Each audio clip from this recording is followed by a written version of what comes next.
Annenberg Media.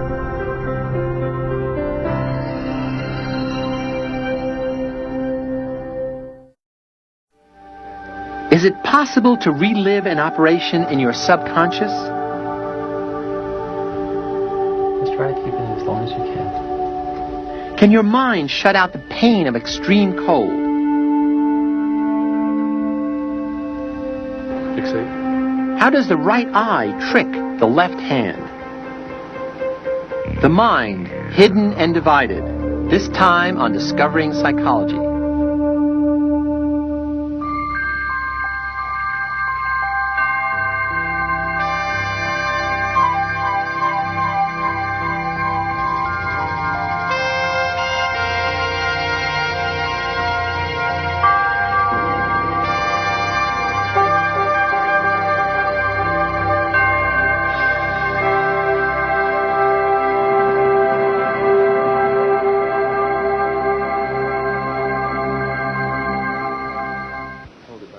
Consider an ordinary operation under anesthesia. The patient is unconscious. All indicators are normal. But then the surgeon finds a growth that could be malignant. He says out loud that the patient may have cancer. Fortunately, it's a false alarm. The growth is benign. The operation is successful and the prognosis is excellent. The patient should feel fine in a few days, but for some reason, she doesn't. The patient became listless and moody after the operation. No one could understand why, least of all her. Finally, as her depression deepened, she sought help from a therapist who decided to use hypnosis to explore the cause of her problem. As the patient relived the operation in her mind, the truth came out. Even though she had been unconscious, she had heard the surgeon say that she might have cancer. This news was so traumatic that it plunged her into depression, even though it turned out to be false. The surgeon's comment had been buried in her subconscious mind, normally unavailable to her conscious awareness, unless retrieved by special methods, such as hypnosis. In experiments following this case, both negative and positive messages were given by anesthesiologists to different surgery patients while they were under anesthesia. None of the patients reported any awareness of what happened during the operation. However, under hypnosis, some of those exposed to negative messages gave an almost verbatim account of the anesthesiologist's comments, while others showed extreme anxiety. Another group of patients who were exposed to positive comments during their operations needed smaller amounts of painkillers after surgery and were discharged earlier than those in groups who heard only silence or music during their operations. We should note, however, that subconscious processing during anesthesia is complex and difficult to demonstrate reliably. This phenomenon of subconscious awareness raises some profound questions about the nature of the human mind and how it functions to tune us into or out of the world around us. Can events and experiences taking place below the level of consciousness really alter our moods, bias our actions, and even change our health? And why are we unaware of what this hidden consciousness knows? In Western civilization, it has been traditionally held that reason, free choice, and carefully weighed decisions guide our actions. We assume that we have ready access to our most significant thoughts, feelings, and memories, that it is truly possible to know thyself. At the same time, the brain has been seen as a monolithic command center that can know everything because it is master of all it surveys. But recent experiments in neuroscience suggest an alternative conception. It seems that our brains are organized into many separate mini-brains, or cognitive modules. Each of these is designed to do a specific job, such as speaking, or reading, or drawing. Moreover, our minds are devoted to concealing some truths we would rather not face, either unpleasant memories or even current experiences. And so, to know thyself, one needs to explore the murky realm of the unconscious and the subconscious, where consciousness can take on various disguises.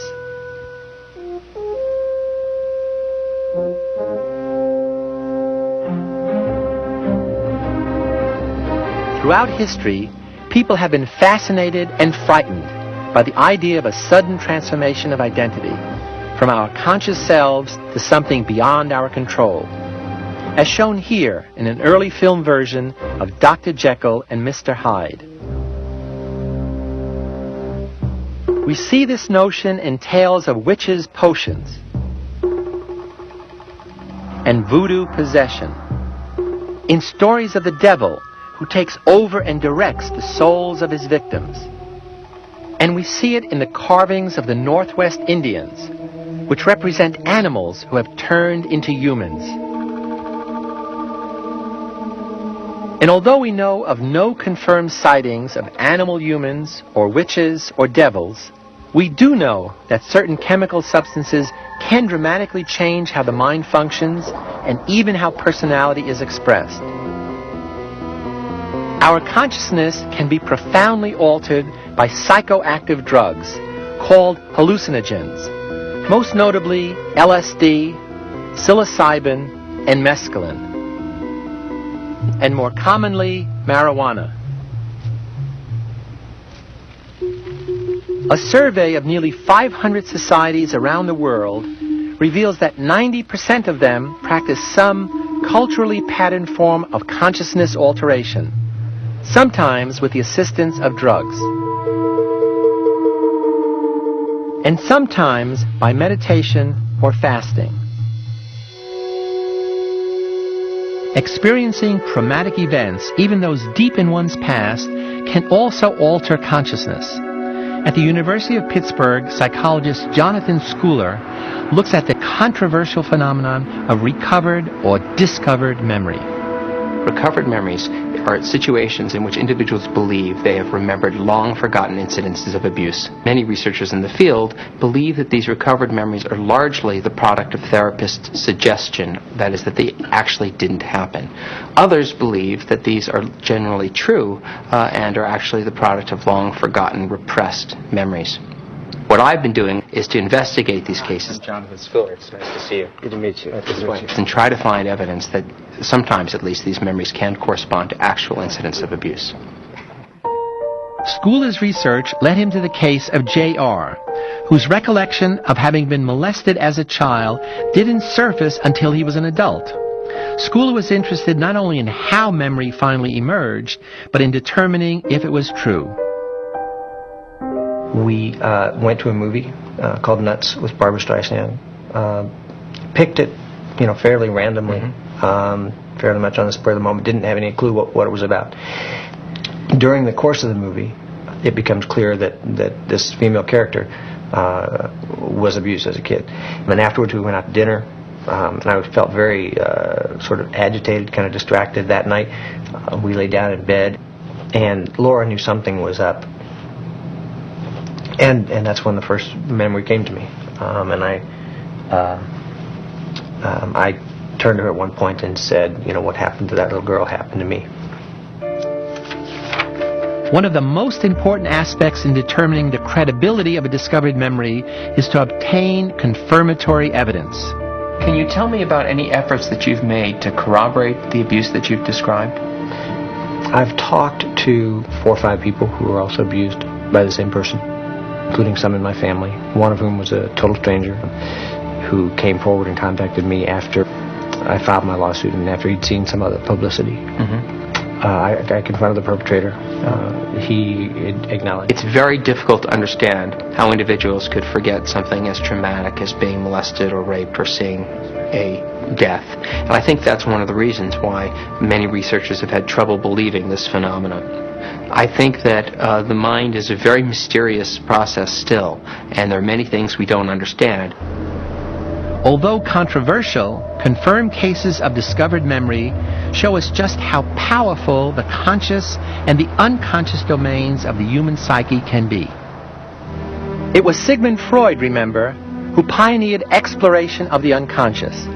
It was there, he believed, that primal sexual desires, aggressive urges, and painful memories are exiled.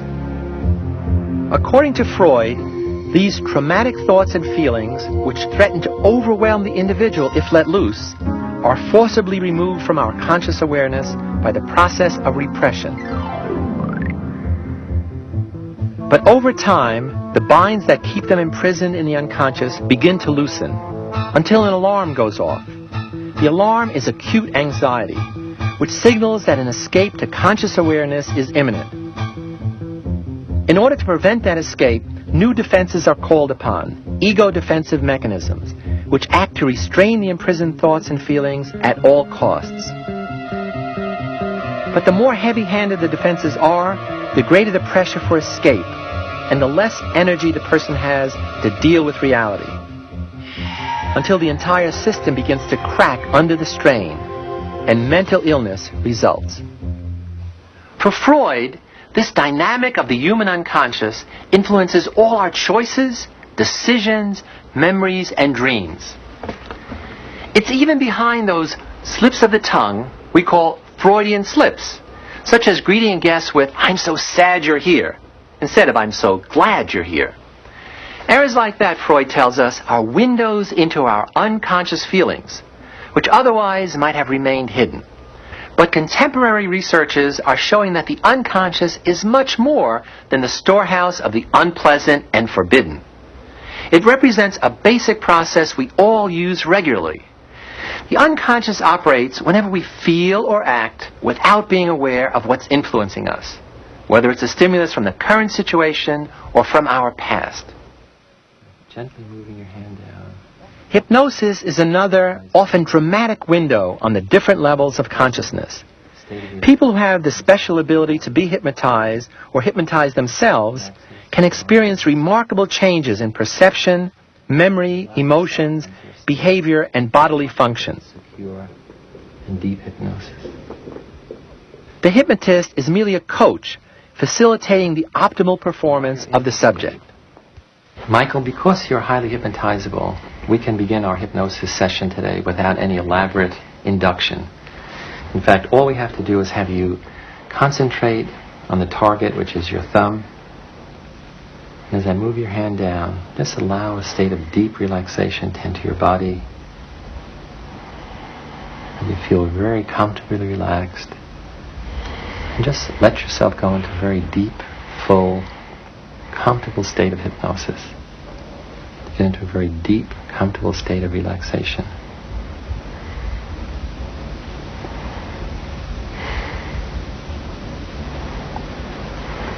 And you know that under hypnosis you're able to change certain aspects of reality, to visualize things and have those images influence how you think, feel, and act.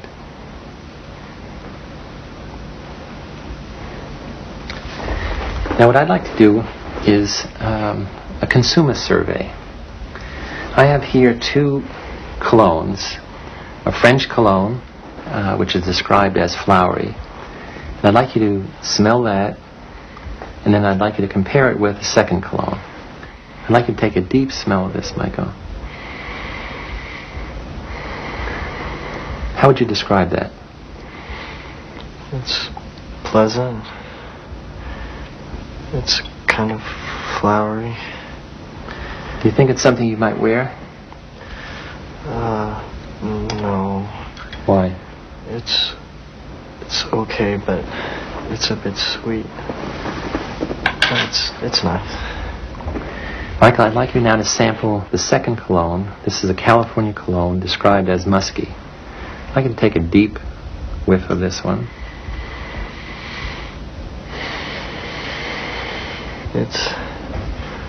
It's more musky. I think it's a bit more masculine.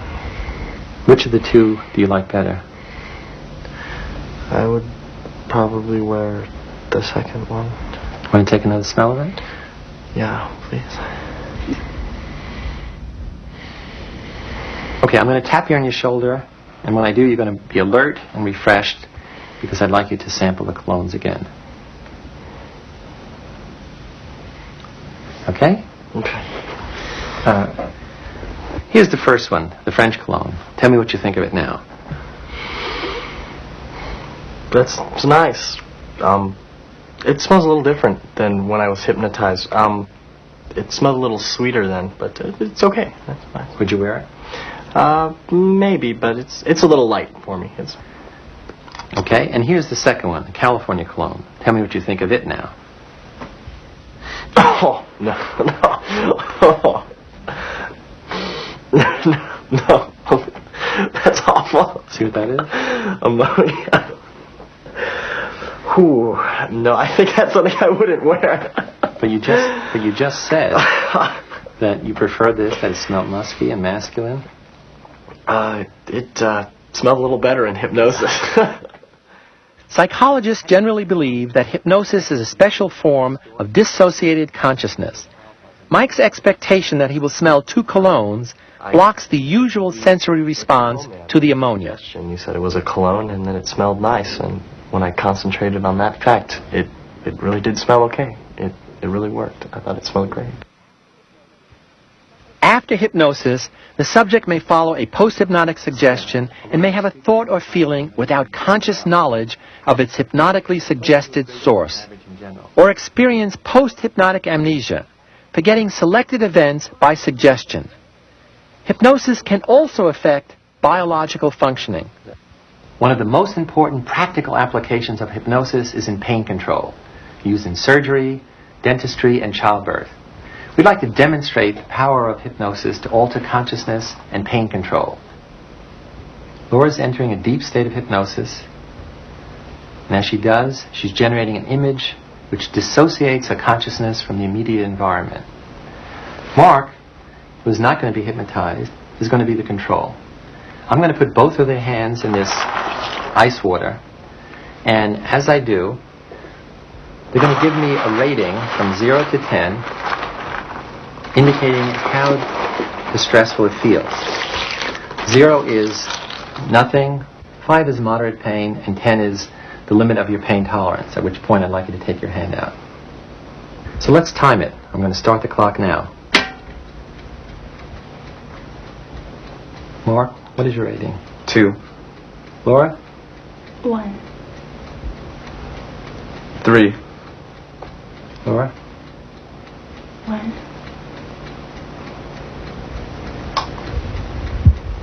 4. Laura? 1. 5. Laura? 1. 7. Laura? 1. 9. Laura? 1. Let's try to keep it in as long as you can. 9. Good. Laura? 1.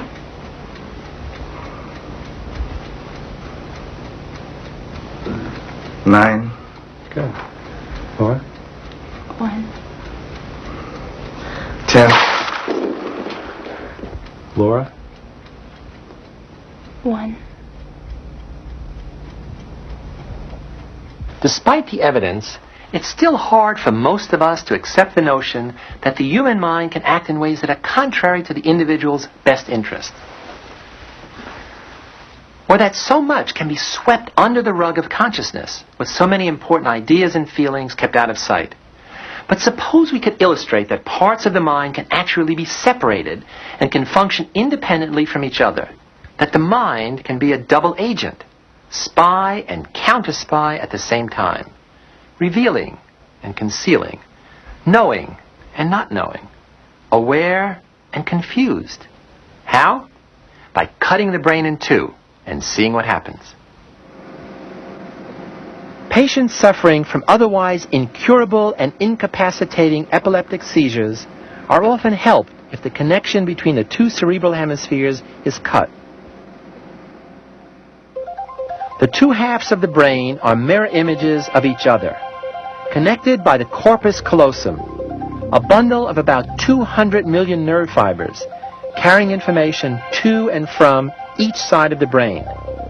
When it's severed, the brain's electrical impulses that cause epileptic seizures are blocked from spreading.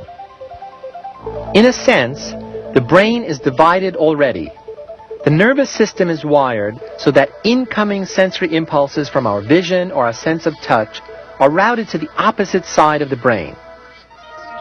So what's seen by the right eye or touched by the right hand is routed to the left hemisphere of the brain, while the right hemisphere picks up signals from the left eye and left hand.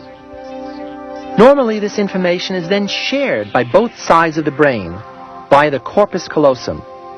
But when it's cut, all that changes. Fixate on the dot, and you respond with your left hand. This demonstration shows the effect of such surgery on epileptic patients. The subject fixes her eyes on the dot at the center of the screen. The right brain sees only the left visual field, and the left brain sees only the right visual field. Fixate. When a shape is flashed in either the right or the left visual field, the subject is asked to match that shape to one of the two shapes appearing in the bottom of the screen. Fixate. Sometimes she is asked to point to the shape with her right hand, which the left brain controls, and sometimes with her left hand, which her right brain controls. When the subject has to use her left hand to match a shape that appeared in the right visual field, she makes more mistakes than when she uses her right hand, and vice versa. Fixate. The sensory messages from the right hand and left visual field and the left hand and right visual field go to opposite sides of the brain. This information cannot be shared because the connection between the two sides has been cut. A further complication of the split brain phenomenon is the fact that each side of the brain is better at some tasks. The right side of the brain is thought to be better at perceptual problems, pattern recognition, and spatial relationships, while the left side seems to be better at language, analysis, and creating explanations. Michael Gazzaniga is conducting research at the Dartmouth Medical School, where he specializes in the psychological study of split brain patients. What we've learned in looking at these patients is that there needs to be a final common path, a cognitive system that unites and pulls together all the behaviors that come pouring out of us, whether they're actual behaviors or whether they're changes in our moods and what have you. We need a system that allows for integrating this and interpreting it into some kind of continuous story about who we are and what we are and where we're going and where we've been. And studying the neuropsychological patient, the broken brain, as it were, as we say, allows you this insight. It shows you that the brain is organized in terms of many modules, many subprocesses. These separate modules can all create real behaviors. They can create changes in mood. But you certainly don't want a system that has all of these modules running off behaviors with no integration. There's got to be something that pulls all of this together into a theory of who we are and where we are in relationship to the world. And the neuropsychological data from both split brain patients and other focal disease patients suggests that there's something in the left hemisphere that we've called the interpreter that performs this integration, this crucial link for human consciousness. The notion here is that the interpreter turns out to be the essential feature of the human brain that allows for this individual stamp, as it were, on our lives, because it is pulling together our own personal events, our own personal responses to the environment, and giving them an interpretation. And that is going to be the system that's going to be responsible for our unique view and our unique sense of self that we all think we possess.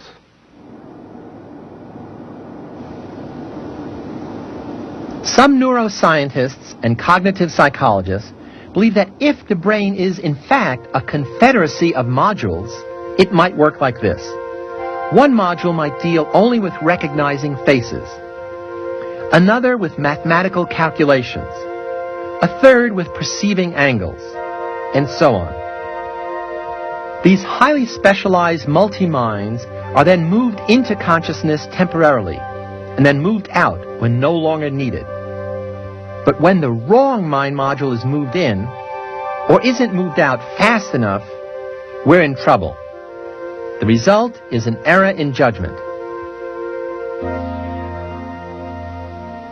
So, where does this leave us? with a mind that hides what it doesn't want to accept, a consciousness that doesn't know the whole plot, a cast of character actors ready to improvise new roles, and a brain brimming with scriptwriters who don't always know what the others are up to or what they want. It's an awesome task to bring them all together, to create one integrated self, as we'll see next time. Until then, I'm Philip Zimbardo.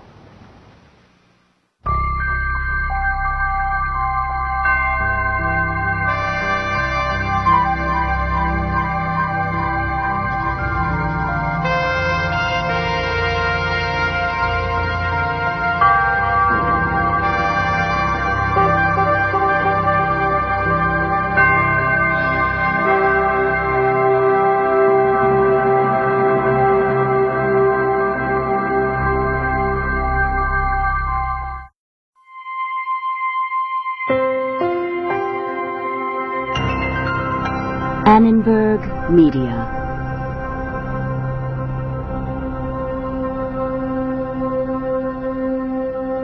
For information about this and other Annenberg Media programs, call 1-800-LEARNER and visit us at www.learner.org.